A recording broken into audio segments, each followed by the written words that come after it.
Sorry, I'm just having fun now.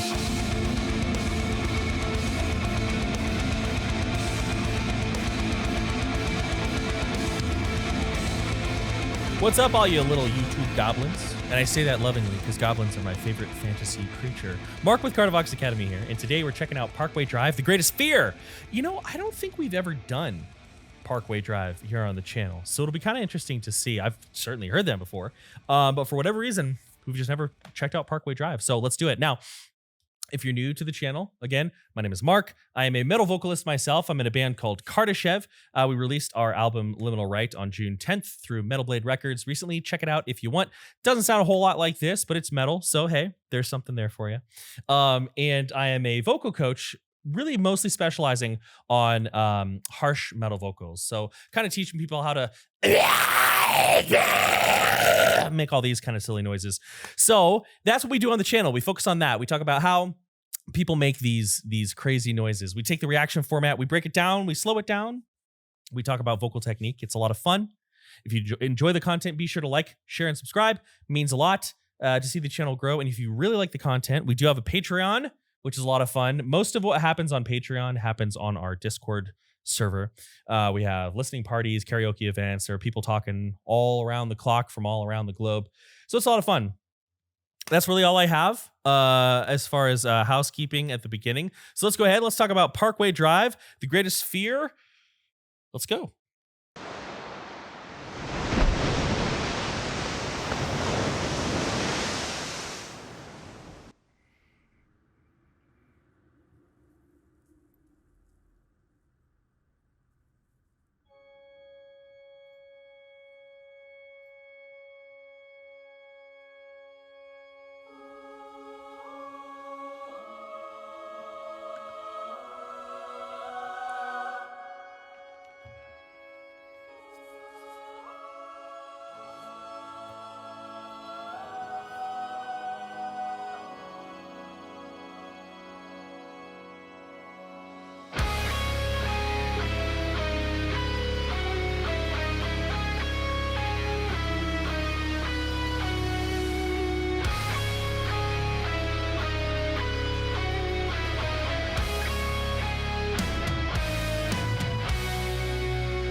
Am I the only one that thinks that this looks like a really cool Star Wars spinoff movie? Like, maybe that's just me. Cinematography, like we're on Tatooine, then we're in a Sith temple, right? Kind of cool. Cinematography is absolutely beautiful. So let's talk just a little bit of vocal technique. So right now, Winston, I believe his name is Winston McCall. He is using a really nice, really rounded mid-tone. Oftentimes, especially in, I should say, bands that are newer, the focus can be on having extreme contrast between lows and highs, and that's cool. I dig it. I'm all about it. But strong midtones are really nice as well. And you know, there's a lot to be said about a good mid-tone. Like Winston has a great mid.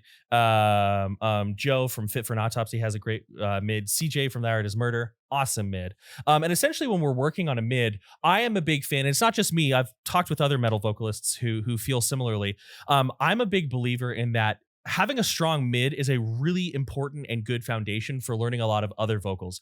In fact, when I do like a low vocal, when I'm here, when I'm doing that kind of stuff, I'm actually just doing a mid. I've talked about this a lot on the channel. I'm just doing a mid and augmenting the tone with my mouth. If I take that and pull it back, it's really just a mid tone. Hey, right? That I'm focusing on bringing down. Same thing with a high as well, although I use a slightly different tone. And that's essentially what I hear a lot of him doing here. He hasn't really pulled it down deep, but he's tilted it up higher. Now, the way that depending on the vocal style you're using, fry, false chord, anything in between, right? I've talked about how I think that dichotomy is a bit limiting. But there will be certain limitations to how you can go high or low. You may have to like dip into another technique. We'll see if that's going on here, but he's sort of like, you can hear that he's opening his mouth more, brightening his timbre, probably a lot with the tongue, soft palate as well. So he's taking like a, wah, wah, ah. It's kind of hard to do. Yeah, right there. He's got a little bit more of a high tone there. So, and he's managing it very well. Let's keep going though. Let's figure this out. Let's figure out some more things to chat about. But so far, cool song.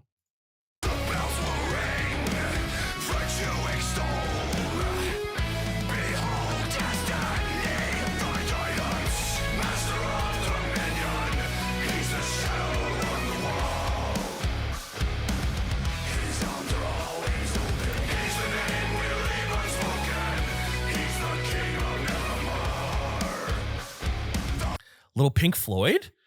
And it's not just because he said the wall, but like the way that the chorus is working, the way the voices are interacting with each other, and a lot of the tone and the voicing of the lines. It's a little Pink Floyd-y. Weird.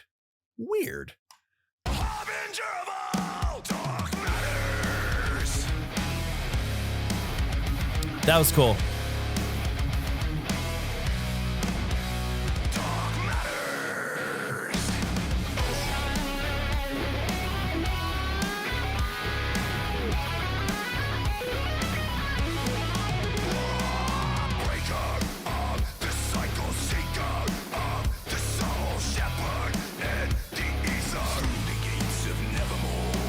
One thing I'm really enjoying about him right now is how articulate he is. Now, I am on record in multiple places, and I'll be on records here where I don't actually prioritize with harsh vocals articulation as much as other people do. Sometimes, how like, here's a good example. You know how when you're talking about hot sauce, there's that one person who has to do a cartwheel kick through the window and be like, but does it have flavor? And it's like, just shut up. Right. Just let us like things. I feel like sometimes when you're talking in groups of metal vocalists, there's somebody who, like spin kicks over a banister and just says, but can you understand what they're saying? And it's just like, bruh, leave me alone, right? Like sometimes I want people to sound like sick, disgusting, nasty monsters. And other times I can appreciate articulation. Here, I really appreciate the articulation. This song, and I mean, this is the kind of vocalist that he is, right? The song that we're hearing, it's very staccato. It's got a very set beat to it, right? Now, I don't really talk a whole lot about music composition because I really am a vocalist. That's really I don't write a lot of the songs for Kardashev. Nico and everybody else does that. I just show up and scream on him. But if he were to do like more brutal things, I think it would really detract from the song. And so I guess I should say, when it comes to articulation, I think it's important to do what the music needs. And if your music needs you to sound like, Satan's plumbing system, then so mote it be. But if the song requires a little bit more articulation, that's important as well. And I think we should have that. Now, if you're looking to be more articulate, one thing you can do, once you found a decent tone, let's use kind of a similar tone that we're hearing here, right? Like this, wah, wah, wah, wah, like this sort of tone. Wah. What you can do is you can practice just syllables, right?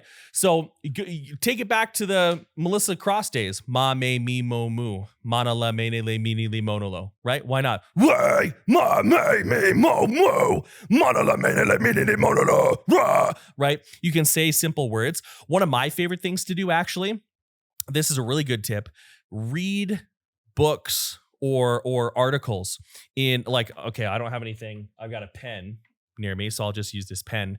If you go along with lyrics, sometimes you'll be inclined to add the emotion and the texture of the vocalist versus like there's no emotion in dry erase marker. So I can take it one word at a time, right? Lay, dry, erase, marker, dry, erase, marker, right? And I can focus on what the different sounds and syllables sound like and feel like in my mouth, because that's the thing.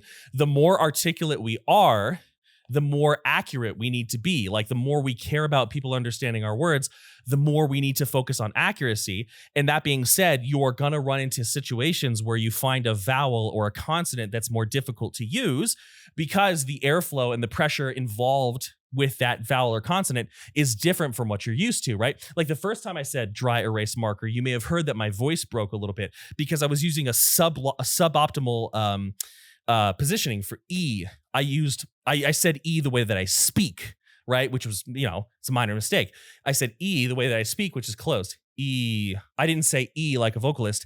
E, E. And you can hear the difference, right? I'll see if I'll just kind of show you those two sounds. So if I close my mouth down too much and I'm not being purposeful with it, can you hear that? It's not good, right?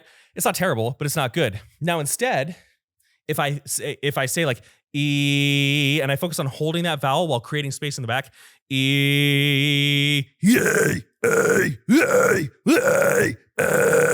and the vowel actually transforms a little bit towards an A, right? So these are the sort of things that if you're going to be articulate, you need to kind of be able to roll with the punches and say like, okay, I'm not going to say erase, I'm going to say erase, right? Erase, dry erase marker.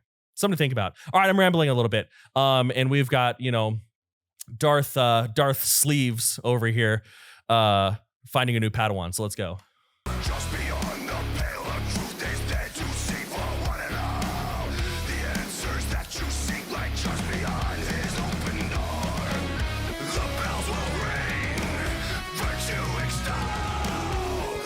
Behold destiny, thy guidance, master of dominion. He's a shadow on the wall. His arms are always open. He's the name we leave unspoken. He's the king of nevermore. The harbinger of all darkness. I really like his distortion on the harbinger of all because it sounds very like throaty and clacky, but it's not, right? And it would be really easy to make that sound bad. Right? Like it'd be really easy to sound silly. Hey, the harbinger of all, right? It would be really easy to have that tone, which would be terrible. But he's making it sound pretty cool. So it's kind of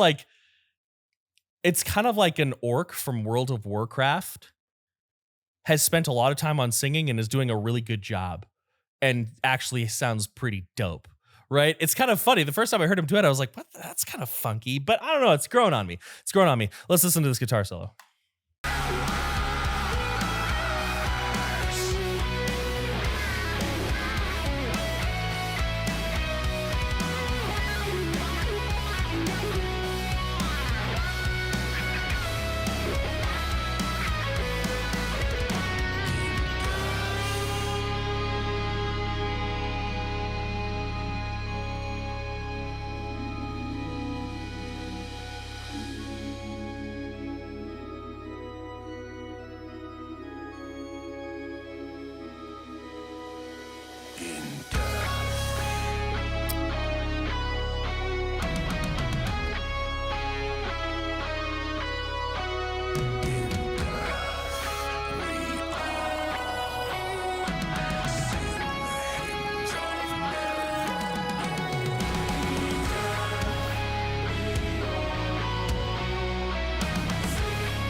Oh, yo, that's perfect. I know I'm pausing at a big break. Also, I was trying to look up. You probably noticed I was on my phone.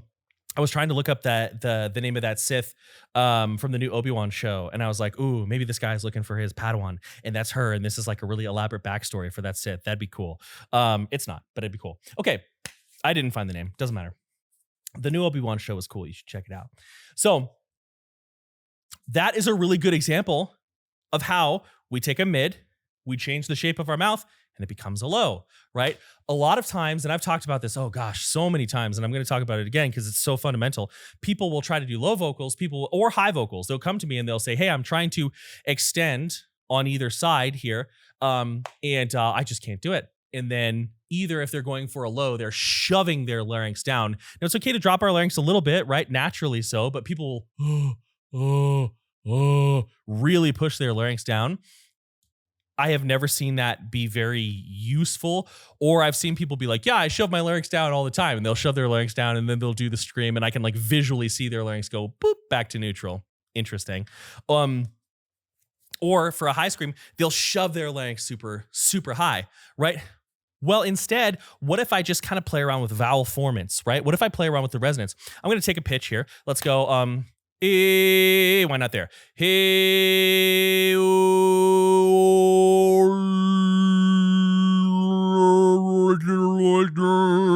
I didn't get lower in pitch. The note stayed the same, but my voice sounded very thick and boomy, right? So if I apply this to a scream, right? Wow, wow, mid.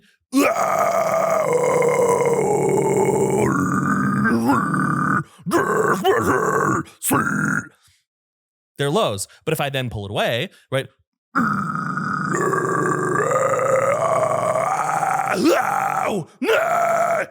Back to a mid, right? Something to think about. Now, I don't hear a whole lot of highs, so I don't want to get too off track talking about highs. We'll save that for another video. Let's keep going. I'll go back a little bit so I don't ruin the moment.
Then we have like the live stream coming in here, like a gold version of the live stream. So this is like some Star Wars Final Fantasy VII crossover. Just kidding. Okay, one last thing I want to point out about his vocals that's kind of cool. He was doing it at the end. He's leaning in with a little bit of a vocal break. You hear that a lot in you hear that a lot in many different genres of metal, and the delivery is kind of what makes it fit certain genres. But like if I take like whoa, oh, whoa versus whoa, why, whoa, dark matters, right? You can hear how I'm kind of leading in with a yo, why, sigh, my word. You can hear that I'm using my voice and then flipping to distortion. This is kind of a tricky thing to do if it doesn't come a little bit naturally. But one of the ways that I have found to kind of be able to put these two together somewhat reliably is, first of all, you should have a good scream down first. Second of all, you can kind of go,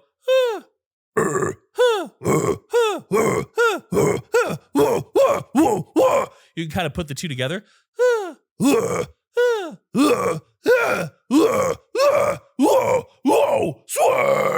And you can hear that I'm not carrying that through the scream. It's an onset. I'm sliding into the scream.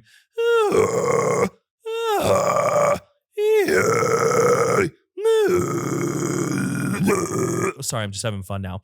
Anyways, let's listen to the last 10 seconds of this. Thrilling. Best part of the song. Just kidding. All right, cool. Well, that was Parkway Drive, The Greatest Fear. Pretty cool. Love the music video. Music video was dope. I don't really know the story behind it, but I'm sure it's interesting. And that's all I have. Thanks for hanging out while I checked out Parkway Drive, The Greatest Fear. Do not be afraid to try out some metal vocals. If you need some help, email me. Happy to do so. Beyond that, I appreciate your time this lovely day. And if you enjoyed the content, like, share, subscribe. It means a lot. Check us out on Patreon. Beyond that, many thanks. Much love. I'm out.